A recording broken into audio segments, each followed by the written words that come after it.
your boy Moonmaze. Like, share, subscribe. We can be getting CIA whistleblower and the real name of Area 51. Briefly, when I was recording this, all of a sudden my computer wanted to start telling me I needed an update, but it did it exactly when this guy was talking. So if you hear a computer talking briefly during this video, that's what it is. Then when I tried to go back and record it again, it won't open any links at all. The computer completely locked up. So let's get to it. An air of mystery has always surrounded Nevada's Area 51 base. For years, the U.S. military denied that it even existed, but it's been there since 1955, hidden behind cryptic nicknames. Now, new secrets about the base being made public, including, for the first time, its real name. George Knapp of the 8 News Now I-Team has the story. Area 51 is in one sense a living, breathing contradiction. That is, the world's best-known secret base. It's inspired books, TV shows, even major motion pictures. Welcome to Area 51. But was it ever truly a secret? Area 51 was never secret, the existence of it. It's just who was out there and what they were doing. Longtime CIA technician T.D. Barnes has probably done more than anyone to lift the veil of secrecy from Area 51. He's the head of the Roadrunners, a group of former Area 51 employees who came out into the open more than a decade ago to talk about the work they did in the Nevada desert. Barnes took things much further. Boy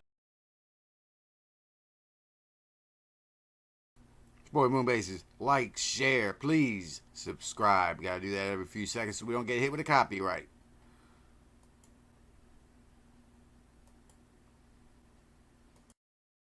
Nudging the CIA to declassify photos and documents about the base, things even the CIA didn't seem to know, including the base's real name. Station D was the CIA's original name for Area 51. It's right there in the title of Barnes' new definitive history of the place. They had all kinds of documents in there that identified as Station D. Wow. And it just has the public hasn't seen that until right now. They'd never seen it, but even when I went back to historians more, they said, we'd never heard of that.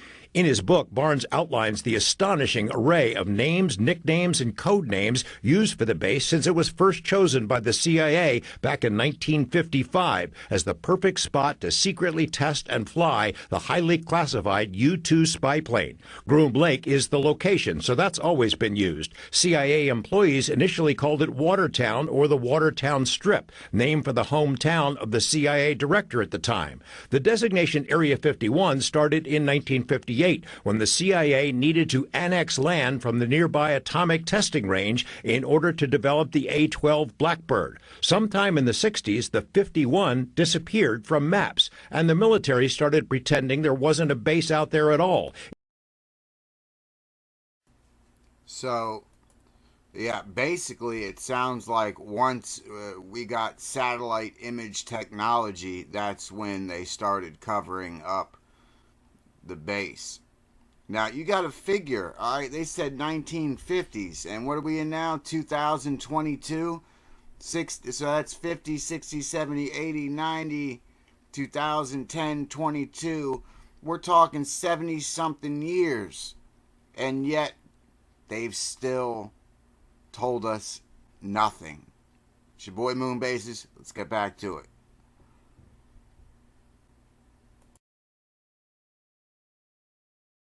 Even though Russian spy planes knew it was there. Lockheed used the name Paradise Ranch, a cruel joke to lure workers out to the desert. It was anything but paradise. Paradise Ranch became just the ranch, then Red Square, or the Box, which referred to the no-fly zone around the base. Several other names popped up over the decades: Yuletide, St. Elsewhere, Home Plate, Homey Airport, and The Site, along with many other variations, including what might be the best of the bunch, Dreamland, taken from a tower call sign. The CIA used cover stories, basically lies, to disguise what went on at Groom Lake. In the beginning, it was supposedly a NASA weather station, then an atomic energy research facility. But the whole time, the CIA was developing the world's most advanced espionage platforms, technology that helped the U.S. win the Cold War. In the 70s, when CIA misdeeds caught the attention of Congress and 2 presidents, it suddenly dawned on Washington that the CIA was forbidden from operating inside the U.S. Station D was shut down and control transferred to the U.S. Air Force.